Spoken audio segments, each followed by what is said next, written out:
इस कार्यक्रम के प्रायोजक हैं रोजगार डेवलपर्स। नमस्कार, आप देख रहे हैं पल्स 24 न्यूज में आपके साथ दिव्या पेन्यूली। वक्त हो चला है नेशनल बुलेटिन का, लेकिन उससे पहले नजर डालते हैं हेडलाइंस पर। प्रधानमंत्री नरेंद्र मोदी ने लॉन्च किया community मेडिएशन training module strengthening legal and delivery mechanism. सम्मेलन को किया संबोधित, कहा कानून की भाषा ऐसी हो जो न्याय चाहने वालों को समझ में आए। पटना में एसआईआर के दूसरे चरण पर बोली केंद्रीय मंत्री अनुप्रिया पटेल, कहा बिहार में चली भ्रष्टाचार मुक्त सरकार, महिलाओं को प्रदेश में दिया गया सुरक्षित माहौल। बिहार विधानसभा चुनाव को लेकर अखिलेश यादव ने किया प्रचार, बीजेपी सरकार पर साधा अखिलेश यादव ने निशाना, कहा बिहार से बीजेपी का होगा पलायन, तेजस्वी यादव बनेंगे मुख्यमंत्री।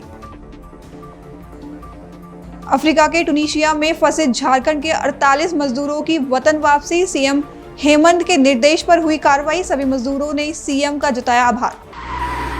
तुम दोनों की मेहनत बहुत रंग लाई है बेटा, घर बहुत सुंदर बना है। ये मेरे पापा का घर। पता है, देख तेरे पापा की नेम प्लेट अपने हाथों से लगाऊंगा। नेम प्लेट तो लग चुकी पापा।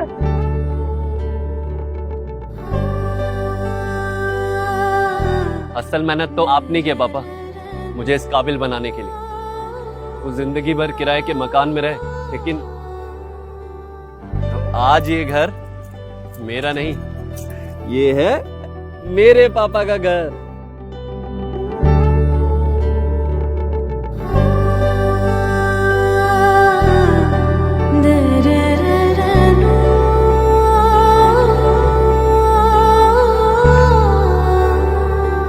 उड़ान सपनों की, आंगन खुशियों का और साथ सकर्णी का।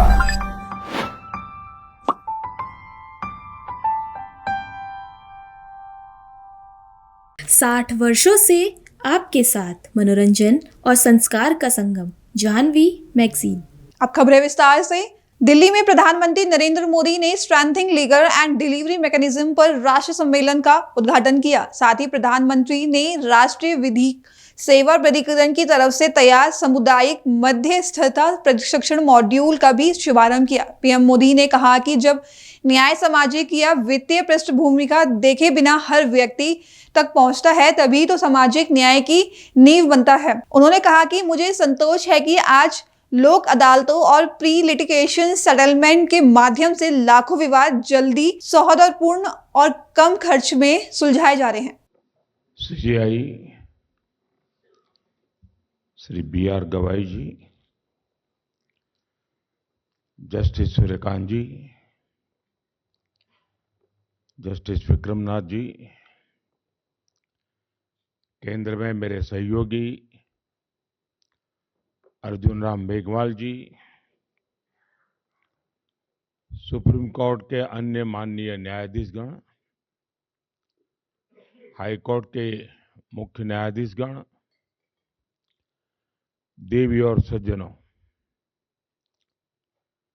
इस महत्वपूर्ण अवसर पर आप सभी के बीच उपस्थित होना बहुत विशेष है। लीगल एंड डिलीवरी मैकेनिज्म की मजबूती और लीगल सर्विसेज डे से जुड़ा ये कार्यक्रम हमारी न्यायिक व्यवस्था को नई मजबूती देगा। मैं 20वीं नेशनल कॉन्फ्रेंस की आप सभी को शुभकामनाएं देता हूं। मुझे बताया गया कि आज सुबह से आप लोग इसी काम में लगे हैं, तो मैं ज्यादा समय नहीं लूंगा आपका।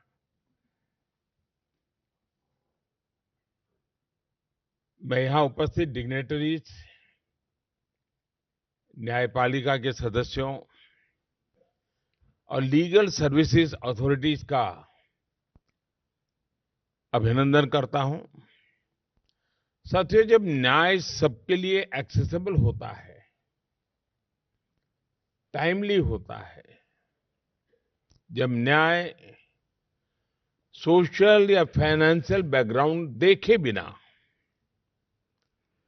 हर व्यक्ति तक पहुंचता है, तभी वो सामाजिक न्याय की नींव बनता है। लीगल एड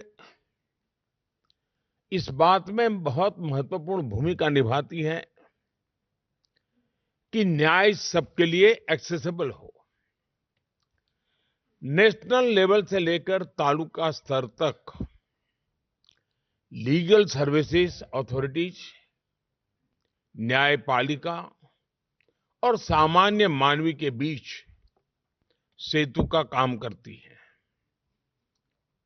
मुझे संतोष है कि आज लोक अदालतों और प्री लिटिगेशन सेटलमेंट के माध्यम से लाखों विवाद जल्दी, सौहार्दपूर्ण और कम खर्च में सुलझाए जा रहे हैं। भारत सरकार द्वारा शुरू किए गए legal aid defence council system के तहत केवल 3 साल में लगभग 8 लाख क्रिमिनल केसेस का निपटारा किया गया है। सरकार के इन प्रयासों ने देश के गरीब, दलित, पीड़ित, शोषित, वंचित को ईज ऑफ जस्टिस सुनिश्चित किया है। साथियों, पिछले 11 वर्षों में हमारा ध्यान लगातार ईज ऑफ डूइंग बिजनेस और ईज ऑफ लिविंग पर मजबूती के साथ हम कुछ न कुछ कदम उठा रहे हैं। बिजनेस के लिए 40,000 से अधिक अननेसेसरी कंप्लायंसेस को हटाया गया है। जन विश्वास एक्ट के माध्यम से 3,400 से ज्यादा कानूनी धाराओं को डीक्रिमिनलाइज किया गया है। 1500 से अधिक अप्रासंगिक और पुराने कानून रद्द किए गए हैं। दशकों से चले आ रहे पुराने कानूनों को अब भारतीय न्याय संहिता से बदला गया है। और साथियों, जैसा मैंने पहले भी कहा है, ईज ऑफ डूइंग बिजनेस और ईज ऑफ लिविंग तभी संभव है जब ईज ऑफ जस्टिस भी सुनिश्चित हो। पटना में केंद्रीय मंत्री अनुप्रिया पटेल ने एसआईआर के दूसरे चरण पे कहा कि बिहार का मतदाता बहुत उत्साहित है। 20 साल में जो सुशासन कायम हुआ, भ्रष्टाचार मुक्त सरकार चली और विकास की जो तेज रफ्तार रही, उससे मतदाता बेहद खुश है। मुख्यमंत्री नीतीश कुमार के नेतृत्व में जो सरकार चली, उसमें जिस तरीके से हमारी महिलाओं और एक सुरक्षा का माहौल मिला, महिलाएं आगे बढ़ी, इसलिए तो बढ़ चढ़कर फिर से एनडीए की सरकार को बनाने के लिए अपने घरों से निकली है। बहुत बड़ा संदेश है। हमने तो पढ़ लिया, आप भी पढ़ लीजिए। बिहार का मतदाता बहुत उत्साहित है। 20 साल में जो सुशासन कायम हुआ, भ्रष्टाचार मुक्त सरकार चली और विकास की जो तेज रफ्तार रही, उससे बिहार का मतदाता बेहद प्रसन्न है। और खास तौर से नारी शक्ति, जिनके लिए हम कहेंगे कि माननीय मुख्यमंत्री नीतीश कुमार जी के नेतृत्व में जो सरकार चली, जिसका मोदी जी के नेतृत्व वाली केंद्र सरकार को पूरा सहयोग रहा, उसमें जिस तरीके से हमारी महिलाओं को एक सुरक्षा का माहौल मिला, महिलाएं आगे बढ़ी, शराबबंदी हुई, महिलाओं को नौकरी में आरक्षण मिला, उन्हें फलने फूलने का जो अवसर मिला है, उससे हमारी नारी शक्ति के अंदर एक अभूतपूर्व विश्वास पैदा हुआ है। और इसलिए वो बढ़ चढ़कर फिर से इस सरकार को, एनडीए गठबंधन की सरकार को बनाने के लिए अपने घरों से निकली है। इन्हीं घरों में वो कैद थी जब 1990 से 2005 के बीच में राजद का जंगल राज कायम था। तो आज नारी शक्ति निकल पड़ी है एनडीए की 2/3 बहुमत की सरकार बनाने के लिए। यही इस जबरदस्त मतदान का संदेश है। बिहार चुनाव में तो आप देख रहे हैं कट्टा चल रहा है, कनपट्टी पे कट्टा रखा जा रहा है। प्रधानमंत्री पे कनपट्टी पे कट्टा रखने की बात कांग्रेस के लोग कर रहे हैं। अब यही तो समझना है। एक कहावत सुनी होगी आपने, खरबूजे को देखकर खरबूजा रंग बदलता है। तो अभी तक तो राजद की पहचान थी गुंडागर्दी, जंगल राज। अब आप देखिए कि राजद की संगत का बुरा असर कांग्रेस तक पहुंच गया है। यानी राजद की भाषा अब कांग्रेस के नेता बोलने लगे हैं। देश के लोकतांत्रिक ढंग से 3 बार तीसरी बार लगातार चुने हुए प्रधानमंत्री के प्रति यदि इस किस्म की अमर्यादित भाषा का प्रयोग राष्ट्रीय पार्टी के नेता कर रहे हैं तो ये राजद का दुष्प्रभाव है जो आज कांग्रेस पर देखने को मिल रहा है। मैं इसकी कड़े शब्दों में निंदा करती हूं, इसकी घोर भर्त्सना करती हूं और मैं बिहार की जनता को कहना चाहती हूं कि खरबूजे को देखकर खरबूजे ने रंग बदल डाला है। इन बुरी ताकतों से बिहार को बचाकर रखिए। अगले चरण की पोलिंग 11 नवंबर को है।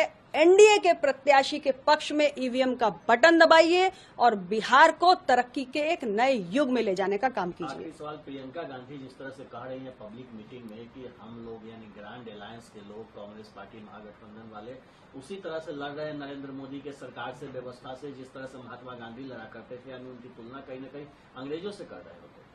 देखिए, ऐसा है कि प्रधानमंत्री नरेंद्र मोदी जी, मैंने पहले ही कहा कि उन्हें देश के प्रधानमंत्री की कुर्सी देने वाली भारत देश की महान जनता है, यहाँ का मतदाता है। तो अगर प्रियंका गांधी जी को प्रधानमंत्री नरेंद्र मोदी जी अच्छे नहीं लगते हैं तो उनकी लड़ाई असल में भारत के मतदाता से है। तो अब लोकतंत्र में भारत के मतदाता से वो लड़ रही हैं और किसी से नहीं लड़ रही हैं। और भारत का मतदाता इसीलिए लगातार हर एक चुनाव में कांग्रेस पार्टी को सही जवाब भी दे रहा है। बिहार विधानसभा चुनाव को लेकर मधुबनी में सपा प्रमुख अखिलेश यादव ने प्रचार किया। उन्होंने कहा कि उत्तर प्रदेश में हमने युवाओं को रोजगार, नौकरी और शिक्षा के लिए लैपटॉप दिए। हम तेजस्वी यादव से कहेंगे कि बेटियां साइकिल चलाएं, उनकी पढ़ाई में मदद करें और जब वे अच्छे अंक लाए तो युवाओं, हमारे भाई बहनों को लैपटॉप देने का काम करें। वहीं बीजेपी सरकार पर निशाना साधते हुए कहा कि इस बार बीजेपी का पलायन होगा और तेजस्वी यादव नए मुख्यमंत्री बनेंगे। हम लोग नई सोच के हैं, नई सोच के हैं। और ये एलईडी बल्ब वाली है लैंटेन, ये तेल वाली नहीं है।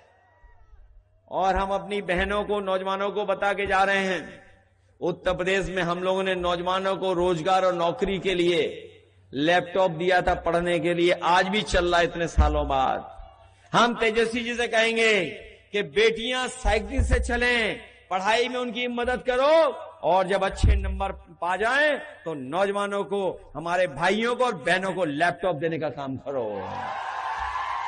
और ये बीजेपी वाले लैपटॉप नहीं चला पाते हैं, दिल्ली वाले ने, लखनऊ वाले, ये पता है आपको? ये एक रंगी जो हैं वो लैपटॉप नहीं चला पाते हैं। और उनका नाम अगर कभी ढूंढना हो आपको, चैट जीपीटी चला लेते हो तो उसमें ढूंढो कि इनका दूसरा नाम क्या है, तो अपने आप उसमें मिल जाएगा एक नाम, और दिल्ली वालों का भी मिल जाएगा। इसलिए सावधान हो आप बी टीम से, सी टीम से और पी टीम से। बी टीम में तो घूम रही होंगी, और सी टीम जानते हो कौन है? सी टीम जानते हो कौन है? चुनाव आयोग। इसलिए सावधान हो आप लोग। और ये पी टीम भी है, कोई पीकेपी, बीजेपी, पीकेपी कोई है, सबसे सावधान हो आप लोग। इसलिए सरकार बनाने का बोर्ड दो, सरकार बनाने का। और चुनाव कब खत्म हो रहा है? कल प्रचार खत्म हो जाएगा। नहीं, प्रचार कल खत्म हो जाएगा। कल कितनी तारीख है? और उसके 2 दिन बाद 9-2 बीजेपी हो जाएगी 9-2-11। बताओ, करोगे 9-2-11? इस बार लगता है सी टीम हम लोगों का साथ दे रही है। 9-2-11 बीजेपी हो जाएगी इस बार। इसलिए पलायन बीजेपी का होगा, बिहार से बीजेपी होगी। और जब तेजस्वी नए मुख्यमंत्री बनेंगे तो नई सोच के साथ, सकारात्मक सोच के साथ, बिहार के विकास के साथ, और हम लोग सब मिलकर के अपने अनुभव का साथ देंगे, जिससे बिहार को नए तरीके से नया बिहार बनाने का काम करें, जहां पर रोजगार हो, नौकरी हो, और हमारे जो पिछड़े दलित समाज के लोग, उनका सम्मान हो, किसान खुशहाल हो। और याद रखना, बिहार के बाद यूपी का भी चुनाव है, तो दोनों तरफ जब नौजवान मुख्यमंत्री होंगे तो काम ज्यादा होगा कि नहीं होगा? और हम भी मदद करेंगे। बिहार से हमारा बहुत गहरा रिश्ता है। ये जो दिल्ली वाले आते हर एक से कहते हमारा गहरा रिश्ता है। यहां तो नहीं कह गए गहरा रिश्ता है, कहीं कहा होगा उन्होंने। महाराष्ट्र के अकोला में राष्ट्रवादी कांग्रेस पार्टी के सुप्रीमो शरद पवार का आगमन हुआ, जहां उनका जंगी सत्कार किया गया। इस अवसर पर शरद पवार ने रफीक सिद्दीकी से चर्चा करते हुए आगामी महानगरपालिका चुनाव के संदर्भ में बात की। साथ ही बीजेपी को सत्ता से दूर करने के लिए बीजेपी विरोधी पार्टियों को साथ में लेकर चलने की नसीहत दी। उन्होंने रफीक सिद्दीकी की सराहना करते हुए कहा कि वे पार्टी को आगे बढ़ाने में महत्वपूर्ण योगदान दे रहे हैं। हमारे नेता उपाध्यक्ष शांभव अवस्थी, पापाजन जी पवार, जावेद जकरिया, महमूद खान पठान, जमील भाई, तमाम राष्ट्रवादी के पदाधिकारी, हम सब ने आग्रह करने के बाद में आदरणीय नेता ने अनिल बाबू देशमुख ने हमारी रिक्वेस्ट पे, रोहित दादा पवार, हमने इनसे रिक्वेस्ट किया और हमारी रिक्वेस्ट को इन्होंने साकार किया और अकोला शहर राष्ट्रवादी कांग्रेस पार्टी के कार्यालय पे आदरणीय पवार साहब और अनिल बाबू देशमुख साहब आए। हम तहे दिल से उनका शुक्रिया अदा करते हैं और तमाम राष्ट्रवादी कार्यकर्ता पदाधिकारी उनका आभार मानते हैं और उनके विश्वास है और उस विश्वास के साथ में पवार साहब का आशीर्वाद भी है। उन आशीर्वादों के लिए हमने तहे दिल से ये सोचा है कि आने वाले समय में महानगर पालिका में राष्ट्रवादी की जीत होगी, निश्चित ही जीत होगी। और उन्होंने भी आश्वासन दिया कि आप ताकत से लड़ो, हम आपके साथ में हैं, जो भी आपकी पार्टी के तरफ से मदद लगेगी हम निश्चित ही पूरी करेंगे। राष्ट्रवादी पार्टी का ऊपर से हमको आदेश है कि महा विकास आघाड़ी के साथ ही चुनाव लड़ना है। निश्चित ही कुछ लेवल पे आपकी बनती है तो ताकत से बनो, नहीं तो कुछ भी रहा तो हमारे सामने प्रस्तावित करो, हम पूरा सहकार्य करेंगे। पवार साहब ने हमको एक संकेत दिया कि बीजेपी के साथ छोड़ के किसी के साथ भी अलायंस करो, आपको निश्चित ही पार्टी की तरफ से पूरी मदद मिलेगी। हुबली शहर में एक संवाददाता सम्मेलन का आयोजन किया गया, जिस सम्मेलन में सांसद जगदीश शेट्टार ने शिरकत की और कहा कि गन्ना किसानों का संघर्ष अस्थायी रूप से कम हुआ है। किसान अभी तक सरकार के फैसले से पूरी तरह सहमत नहीं है। हर जगह अलग अलग दाम में स्थिति जाने के बाद ही फैसला लिया जाना चाहिए था। यह फैसला जल्दबाजी में लिया गया है। तो वहीं दूसरी तरफ कहा कि वंदे मातरम गीत स्वतंत्रता संग्राम में एक प्रेरणा था। संविधान के अनुसार जन गण मन आधिकारिक राष्ट्रगान है। दोनों का अपना अपना सम्मान है। इसके साथ ही सांसद ने बीजेपी पे आंतरिक कहल के मुद्दे पर भी प्रतिक्रिया दी। ರಾಜ್ಯ ಸರ್ಕಾರ ಏನಾಗಿದೆ, ರಾಜ್ಯ ಸರ್ಕಾರ ನಿರ್ಲಕ್ಷ್ಯದಿಂದ ಇವೆಲ್ಲ ಸಮಸ್ಯೆಗಳು ಉಲ್ಬಣ ಕಬ್ಬು ಬೆಳೆಗಾರರ ಸಮಸ್ಯೆಗಳು. ನಾನು ಅವತ್ತು ಇದಕ್ಕೆ ಹೋಗಿದ್ದೆ, ಈಗ ಹೋರಾಟ ಮಾಡೋದು ಸ್ಥಳಕ್ಕೆ ಹೋಗಿದ್ದೆ. ನಾನು 5 ದಿವಸಕ್ಕೆ ನಾನು ಹೋಗಿದ್ದೆ. ಹೋದಾಗ ಅವತ್ತು ನಾನು ಹೇಳಿದೆ, ಏನು ಹೇಳಿದ್ದು ಅಂತಂದರೆ, ಇವತ್ತು ಯಾವ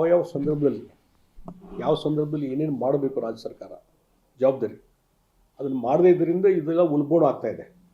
ಇದು ಕಬ್ಬಿಂದು ಯಾವಾಗ ಸೀಸನ್ ಚಾಲು ಆಗ್ತದೆ, ನುರ್ಸೋದು ಯಾವಾಗ ಚಾಲು ಆಗ್ತದೆ ಎಲ್ಲ ಗುರ್ತಿರುವಂಥ ಸರ್ಕಾರದ ವ್ಯವಸ್ಥೆಯಲ್ಲಿ ಸಕ್ಕರೆ ಮಂತ್ರಿಗಳು ಎಲ್ಲ ಗುರ್ತಿರುವಂಥದ್ದು. ಹಿಂದೆ ನಾನು ಸಕ್ಕರೆ ಸಚಿವನಾಗಿ ಕೆಲಸ ಮಾಡಿದ್ದೀನಿ. ಹಿಂದೆ ರೆವಿನ್ಯೂ ಇಲಾಖೆ ಇದ್ದಾಗ ಅದಕ್ಕೆ ಅಡಿಷನಲ್ ಚಾರ್ಜ್ ಕೊಟ್ಟಿದ್ದರು. ಮುಖ್ಯಮಂತ್ರಿ ಇದ್ದಾಗೂ ಕೆಲಸ ಮಾಡಿದ್ದೀನಿ.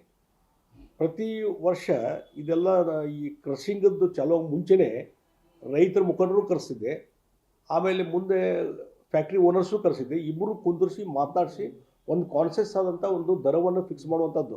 ಇವರು ಆಗಲೇ ಹೇಳ್ತಾರೆ ಸಿದ್ದರಾಮಯ್ಯನವರು ಮತ್ತು ಮಂತ್ರಿಗಳು ಏನಂದರೆ ಎಲ್ಲ ಕೇಂದ್ರ ಸರ್ಕಾರ ಫಿಕ್ಸ್ ಮಾಡೋದು ಅಂತ FRP.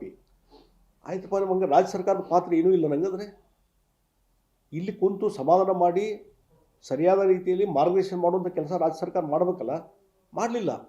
ಮಾಡದೇ ಇದ್ದರಿಂದ ಅವರು ರೈತ ಹೋರಾಟಗಾರರು 8 ದಿವಸ ಹೋರಾಟ ಆದಮೇಲೆ ಅವಾಗ ಎಚ್ಚರಾದರು ಸರ್ಕಾರ. ಅವತ್ತು ವಿಧಾನಸೌಧದಲ್ಲಿ ಬೆಳಗಿನ ಸಾಯಂಕಾಲ ಕೂತು ಮೀಟಿಂಗ್ ಮಾಡಿದರು ಸಿದ್ದರಾಮಯ್ಯ. ಇನ್ನು ಫಸ್ಟ್ ಡೇ ಅವರೇನು ಹೋರಾಟಕ್ಕೆ ಇಳಿದ್ರಲ್ಲ ಅವತ್ತು ಮಾಡ್ಬೋದಾಗಿತ್ತು, ಸೆಕೆಂಡ್ ಡೇನ ಮಾಡ್ಬೋದಾಗಿತ್ತು. ಮಾಡದೇ ಇದ್ದದಕ್ಕೆ ಇದೆಲ್ಲ ಉಲ್ಬಣ ಆಗಿದ್ದರಿಂದ ಕಾನೂನು ಸುವ್ಯವಸ್ಥೆ ಹದಗೆಡುವಂಥ ಪರಿಸ್ಥಿತಿ ಬಂತು. ಹೀಗಾಗಿ ಅನಿವಾರ್ಯವಾಗಿ ಇವತ್ತು ಒಂದು ದರ ನಿಗದಿ ಮಾಡಿದ್ದಾರೆ. ಅದನ್ನು ಸಹಿತ ಒಂದೇ ದಿವಸದಲ್ಲಿ ಕೂತು 4-5 ದಿವಸ ಚರ್ಚೆ ಮಾಡಿದ್ರೆ ಆಗೋದಿಲ್ಲ. ಇನ್ನೂ ಫ್ಯಾಕ್ಟ್ರಿ ಮಾಲಕರು ಅದು ಕಾನ್ಸೆಪ್ಟ್ ಕ್ರಿಯೇಟ್ ಮಾಡಿಲ್ಲ. ಇವತ್ತು ಹೇಳಿದರು 3700 ನೀವು ಕೊಡ್ರಿ, ಮುಂದೆ 100 ಹೆಚ್ಚಿಗೆ ಅದರಲ್ಲಿ 50 ನೀವು ಕೊಡ್ರಿ, 50 ನಾವು ಕೊಡ್ತೀವಿ ಸರ್ಕಾರದವರು ಅಂತೇಳಿ. ಅದಕ್ಕೆ ಒಪ್ಕೊಂಡಿಲ್ಲ. ಇನ್ನೂ ಎಲ್ಲ ನೆನಗುದಿ ಬಿದ್ದಿದೆ. ಮತ್ತು ಒಂದೊಂದು ಜಿಲ್ಲೆಯಲ್ಲಿ ಒಂದೊಂದು ರೀತಿ ದರ ಇರ್ತದೆ ಅನ್ನೋದು ನಾವು ಒಪ್ಕೊತೀನಿ. ಯಾಕಂದರೆ ಅದು ಈಲ್ಡ್ ಮೇಲೆ ಹೋಗ್ತದೆ, ಎಷ್ಟು ಇಳುವರಿ ಬರ್ತದೆ ಅದ್ರ ಮೇಲೆ. ಕೆಲವು 11.5 ಇರ್ತದೆ, ಕೆಲವು ಕಡೆ 10.5 ಇರ್ತದೆ, ಕೆಲವು ಕಡೆ 14% ಇದೆ. ಅದ್ರ ಮೇಲೆ ಹೋಗ್ತದೆ ಡೆಫಿನೆಟ್ಲಿ. ಆದರೆ ಇದನ್ನೆಲ್ಲ ಯಾವ್ಯಾವ ಜಿಲ್ಲೆಯಲ್ಲಿ ಏನದ ಪರಿಸ್ಥಿತಿ ಅಂತ ತಿಳ್ಕೊಂಡು ಒಂದು ನಿರ್ಧಾರ ಮಾಡ್ಬೋದಾಗಿತ್ತು. ಹರಿಬರಿಯಿಂದ ನಿರ್ಧಾರ ಕೈಕೊಂಡು ಹೇಗಾದರೂ ಮಾಡಿ ಇದೊಂದು ತೆಲ್ಲು ಹೋಗಲಿ ಅನ್ನುವಂಥ ರೀತಿಯಲ್ಲಿ ಇವತ್ತು ಸಿದ್ದರಾಮಯ್ಯರು ಡೈರೆಕ್ಷನ್ ಕೊಟ್ಬಿಟ್ರು. ಆದರೆ ಅದು ಇಂಪ್ಲಿಮೆಂಟ್ ಆಗಬೇಕಲ್ಲ. ಇವತ್ತು ಅದ್ರ ಬಗ್ಗೆ ಒಂದು ಲಿಖಿತವಾದಂಥ ಆರ್ಡರ್ ಆಗಬೇಕಲ್ಲ, ಜೀವ ಆಗಬೇಕಲ್ಲ, ಇನ್ನೂ ಆಗಲಿಲ್ಲ. ಹಾಗಾದ್ರೆ ರೈತ ಇವು ಫ್ಯಾಕ್ಟ್ರಿ ಮಾಲಕರು ಕೊಡದೇ ಇದ್ದರೆ ರೈತರಿಗೆ ವಸೂಲು ಮಾಡಿ ಕೊಡ್ತೀವಿ ಅದ್ರ ಬಗ್ಗೆ ಇನ್ನು ನಿಮ್ಮ ನಿರ್ಧಾರ. ಮತ್ತು ಕೇಂದ್ರದ ಮೇಲೆ ಎಲ್ಲವನ್ನೂ ಏನಾಗಿದೆ ಸಿದ್ದರಾಮಯ್ಯವ್ರಿಗೆ ತಮಗೆ ತಾವು ಏನು ನಿರ್ವಹಣೆ ಮಾಡಬೇಕು ಕರ್ತವ್ಯ ಅದನ್ನು ನಿರ್ವಹಣೆ ಮಾಡದೇ ಇದ್ದಂಥ ಸಂದರ್ಭದಲ್ಲಿ ಎಲ್ಲವನ್ನೂ ಕೇಂದ್ರ ಸರ್ಕಾರಕ್ಕೆ ಶಿಫ್ಟ್ ಮಾಡುವಂಥದ್ದು. ಕೇಂದ್ರ ಸರ್ಕಾರದ ಪಾತ್ರ ಇಲ್ಲ ಅಂತ ನಾನು ಹೇಳೋದಿಲ್ಲ. ಎಥನಾಲ್ ಬಗ್ಗೆ ಇರ್ಬೋದು ಅಥವಾ MSP ಇನ್ನೂ ಹೆಚ್ಚು ಸಕ್ಕರೆದು ಮಾಡಬೇಕು ಅನ್ನೋದ್ರ ಬಗ್ಗೆ ಇರ್ಬೋದು. ಎಸ್, ಅಲ್ಲಿ ಹೋಗಿ ಒತ್ತಾಯ ಮಾಡೋಣಂತೆ, ಅವ್ರ ಕಡೆಯಿಂದ ಏನು ನೆರವು ತೆಗೆದುಕೊಳ್ಳೋಣ. ಆದರೆ ಎಲ್ಲವನ್ನೂ ಸಹಿತ ಕೇಂದ್ರ ಸರ್ಕಾರಕ್ಕೆ ಅಂದ್ರೆ ಹಿಂದಿನ ಸರ್ಕಾರ ಹೆಂಗೆ ಮಾಡಿದ್ರು ನಡ್ಕೊಡ್ರಿ. ನೀವು ನೋಡ್ರಲ್ಲ, ನಾನು ಶುಗರ್ ಮಿನಿಸ್ಟರ್ ಇದ್ದಾಗ ಮುಖ್ಯಮಂತ್ರಿ ಇದ್ದಾಗ ಯಾವ ರೀತಿ ನಡವಳಿಕೆ ಮಾಡಿದ್ದೀನಿ ನೀವು ಪ್ರೊಸೀಡಿಂಗ್ಸ್ ತೆಗೆದು ನೋಡ್ರಿ. ನಾನೇ ಅವತ್ತು SAB ಕಾನೂನು ಮಾಡಿದೆ ಅವತ್ತು ಆ ಸಂದರ್ಭ ನಾನು ಮುಖ್ಯಮಂತ್ರಿ ಇದ್ದಾಗ. ಇಲ್ಲಿ ರಾಜ್ಯ ಸರ್ಕಾರಕ್ಕೆ ಅಧಿಕಾರ ಇಲ್ಲ ಅಂತಿರಲ್ಲ, ರಾಜ್ಯ ಸರ್ಕಾರಕ್ಕೆ ದರ ನಿಗದಿ ಮಾಡಲಿಕ್ಕೆ ಕರೆದು ಸಮಾಲೋಚನೆ ಮಾಡಲಿಕ್ಕೆ ಒಂದು ಅಧಿಕಾರ ಬೇಕಂತ ಹೇಳಿ ಒಂದು SAB ಕಾನೂನು ನಾವು ಮುಖ್ಯಮಂತ್ರಿ ಇದ್ದಾಗ ಮಾಡಿದ್ದು ಅಂತ ಆ ಕಾನೂನು ತೆಗೆದು ನೋಡ್ರಲ್ಲ ನೀವು. ಹೀಗಾಗಿ ಈ ರೀತಿ ಏನಾಗಿದೆ ಅಂದರೆ ಬೆಂಕಿ ಹತ್ತಿದಾಗ ಬಾವಿ ತೋಡೋದು ಅಂತಾರಲ್ಲ, ಆ ರೀತಿ ಮಾಡ್ಲಿಕ್ಕೆ ಹೊಂಟ್ರು. ಬಾವಿ ತೋಡಕ್ಕೆ ಹೊಂಟ್ರು, ಬೆಂಕಿ ಉಲ್ಬೋಣ ಆಗಿದೆ. ಹೆಂಗಾದ್ರೂ ಮಾಡಿ ಆರಿಸ್ಬೇಕಂತೇಳಿ ಆರಿಸಕ್ಕೆ ಹೊಂಟಿದ್ದಾರೆ. ಅದು ತಾತ್ಕಾಲಿಕ ಶಮನ, ಪೂರ್ಣ ಪ್ರಮಾಣದ ಶಮನ ಆಗಿಲ್ಲ. ಹೀಗಾಗಿ ತಾತ್ಕಾಲಿಕ ಶಮನ ಮತ್ತು ಲಾಂಗ್ ರನ್ ವಿಚಾರ ಮಾಡ್ಬೇಕು ನೀವು. ಈಗೊಂದೊಂದು ಮೆಕ್ಯಾನಿಸಮ್ ಮಾಡಿರಿ. ಪ್ರತಿ ವರ್ಷ ಇದೇ ಆಗಬಾರ್ದು. ರೈತರು ಹೋಗಿ ಹೋರಾಟ ಇಳಿಬೇಕು, ಆಮೇಲೆ ಸರ್ಕಾರ ಮೀಟಿಂಗ್ ಕರಿಬೇಕು. ಈ ಪ್ರೊಸೆಸ್ ಆಗಬಾರ್ದು. ಇದಕ್ಕೊಂದು ಮೆಕ್ಯಾನಿಕಲ್. ಮತ್ತು ನಿಮ್ಮದು ಶುಗರ್ಗೇನು ಒಂದೇನು ಇಲಾಖೆ ಇದೆ, ಶುಗರ್ ಇಲಾಖೆ ಇದೆ, ಸಕ್ಕರೆ ಇಲಾಖೆ. ಅದಕ್ಕೆ ಎಷ್ಟು ಬಜೆಟ್ ಕೊಟ್ಟಿರಿ ನೀವು? 2 ಕೋಟಿನೋ 4 ಕೋಟಿ ಬಜೆಟ್ ಕೊಟ್ಟಿರಿ ಅದಕ್ಕೆ, ಇಡೀ ಇಲಾಖೆಗೆ. ಅಲ್ಲಿ ಎಷ್ಟು ಸಿಬ್ಬಂದಿ ಇದ್ದಾರೆ? ಅಲ್ಲಿ ರೈತರು ಹೇಳ್ತಿದ್ರು ಅಲ್ಲಿ ಒಂದು 8 ಸಿಬ್ಬಂದಿ ಇಲ್ಲ ಅಲ್ಲಿ. ಅಷ್ಟು 8 ಸಿಬ್ಬಂದಿ ಇಟ್ಕೊಂಡು ಇಡೀ ಇಲಾಖೆ ಹೆಂಗೆ ನಿರ್ವಹಣೆ ಮಾಡ್ತೀರಿ? ಕೇನ್ ಕಮಿಷನರ್ ಅಂತ ಇದ್ದಾರೆ ಇಲ್ಲಿ, ಅವ್ರು ಏನು ಕೆಲಸ ಮಾಡ್ತಾರೆ ಕೇನ್ ಕಮಿಷನರು? ಹೀಗಾಗಿ ಇರುವಂಥ ಇನ್ಫ್ರಾಸ್ಟ್ರಕ್ಚರು ಇಲ್ಲ. ಆ ರೀತಿಯಾದಂಥ ಒಂದು ಇಲಾಖೆ ಇಟ್ಕೊಂಡು ನೀವೇನು ಕೆಲಸ? ಈಗ ಇಳುವರಿ ಚೆಕ್ ಮಾಡೋರು ಯಾರು? ಆ ಫ್ಯಾಕ್ಟ್ರಿ ಮಾಲಕರು. ಅವ್ರೇನೋ ಒಂದು ಮೆಕ್ಯಾನಿಸಮ್ ಐತಿ, ಅದರ ಮೇಲೆ ಇಳುವರಿ ಫಿಕ್ಸ್ ಆಗ್ತದೆ. ಹಾಗಾಗಿ ಸರ್ಕಾರದ ಇಂಟರ್ವ್ಯೂನ್ ಇಲ್ಲ. ಅದಕ್ಕೆ ಸರ್ಕಾರದ ಒಂದು ಏಜೆನ್ಸಿ ಯಾವ್ದಾದ್ರು ಫಿಕ್ಸ್ ಮಾಡಬೇಕಲ್ಲ. ಯಾಕೆ ಮಾಡಲಿಲ್ಲ? ಅಳತೆದ ಬಗ್ಗೆ, ಕಬ್ಬಿನ ಅಳತೆ ಎಷ್ಟು ಮಾಡ್ತಾರೆ ಅಂತ ಅದ್ರ ಬಗ್ಗೆ ಕ್ವಶನ್ ಇದೆ. ಅದ್ರ ಬಗ್ಗೆ ಈಗ ಇತ್ತೀಚೆಗೆ ಒಂದು ಮಾಡಿದ್ದಾರೆ ಕಂಪ್ಯೂಟರ್ ವ್ಯವಸ್ಥೆ. ಆದರೆ ಅದನ್ನು ಮೊದಲೇ ಯಾಕೆ ಮಾಡಲಿಲ್ಲ? ಹೀಗಾಗಿ ಭಾಳಷ್ಟು ಗೊಂದಲ ಇರುವಂಥದ್ದು ಇಲಾಖೆ. ಅದನ್ನು ಸರಿಯಾಗಿ ನಿರ್ವಹಣೆ ಮಾಡದೇ ಇರುವಂಥ ಪರಿಸ್ಥಿತಿ ರಾಜ್ಯ ಸರ್ಕಾರದ ನಿರ್ಲಕ್ಷ್ಯದ ಆಗಿದೆ. ಅದರಿಂದ ರೈತರಿಗೆ ತೊಂದರೆ ಆಗ್ತಾ ಇದೆ. ಅದಕ್ಕೆ ರೈತರು ಬೀದಿಗೆ ಬೀಳುವಂಥ ಪರಿಸ್ಥಿತಿ ಇವತ್ತು ನಿರ್ಮಾಣ ಆಗಿದೆ. ಅದಕ್ಕಾಗಿ ಇದಕ್ಕೆ ಅಧ್ಯಯನ ಮಾಡಿಕೊಂಡು ಸರಿಯಾದಂಥ ನಿರ್ಧಾರ ಮತ್ತು ನಮ್ಮ ರೈತರಿಗೆ ಯೋಗ್ಯವಾದಂಥ दर ಸಿಗುವಂತ ರೀತಿಯಲ್ಲಿ ಪ್ರಯತ್ನ ಆಗಬೇಕು ಅನ್ನುವಂತ ಒತ್ತಾಯವನ್ನು ನಾನು ರಾಜ್ಯ ಸರ್ಕಾರಕ್ಕೆ ಮಾಡ್ತೀನಿ। अफ्रीका के ट्यूनीशिया में फंसे झारखंड के 48 प्रवासी मजदूरों को राज्य सरकार की पहल पर सुरक्षित वापस लाया गया। मुख्यमंत्री हेमंत सोरेन के निर्देश के बाद प्रवासी सहायता प्रकोष्ठ सक्रिय हुआ और भारतीय दूतावास के संपर्क में रहकर सभी मजदूरों की वतन वापसी सुनिश्चित की गई। वहीं प्रवासी कामगारों ने मुख्यमंत्री सोरेन को आभार जताया और कहा कि राज्य के मुख्यमंत्री की तरफ से जनता का इतना ख्याल रखना कोई चमत्कार से कम नहीं है।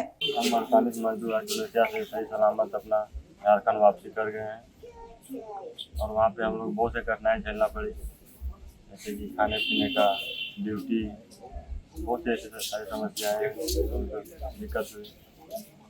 किन सपनों को लेकर गए थे बाहर? मैं घर परिवार को ले गए, कुछ सोच के गए थे। तो आप लोग कहाँ फंसे? इंडोनेशिया में। जो बाहर काम करने जाते हैं उनके लिए क्या संदेश है? सबको ये संदेश देना चाहते हैं कि कहीं बाहर जाने से पहले उसके बारे में अच्छी तरह से जांच कर लें। जो होता है प्रशासन के साथ जो आता है क्या बोलते हैं, रजिस्ट्रेशन करा कर निबंधन कराते हैं। करा के। नाम क्या हुआ आपका? अनिल कुमार। घर कहाँ हुआ? फतेहपुर से प्रखंड। अभी के लिए बस इतना ही। देश दुनिया की खबरों से जुड़े रहने के लिए देखते रहें पल्स 24 न्यूज। तब तक के लिए नमस्कार। तुम दोनों की मेहनत बहुत रंग लाई है बेटा, घर बहुत सुंदर बना है। ये मेरे पापा का घर। पता है देख तेरे पापा की नेम प्लेट अपने हाथों से लगाऊंगा। नेम प्लेट तो लग चुकी पापा।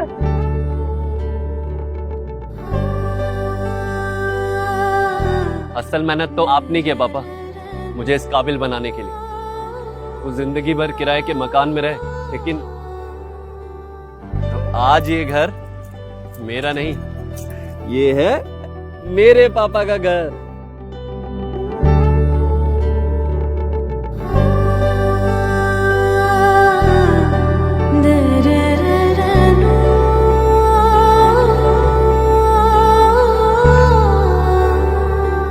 उड़ान सपनों की, आंगन खुशियों का और साथ सकर्णी का।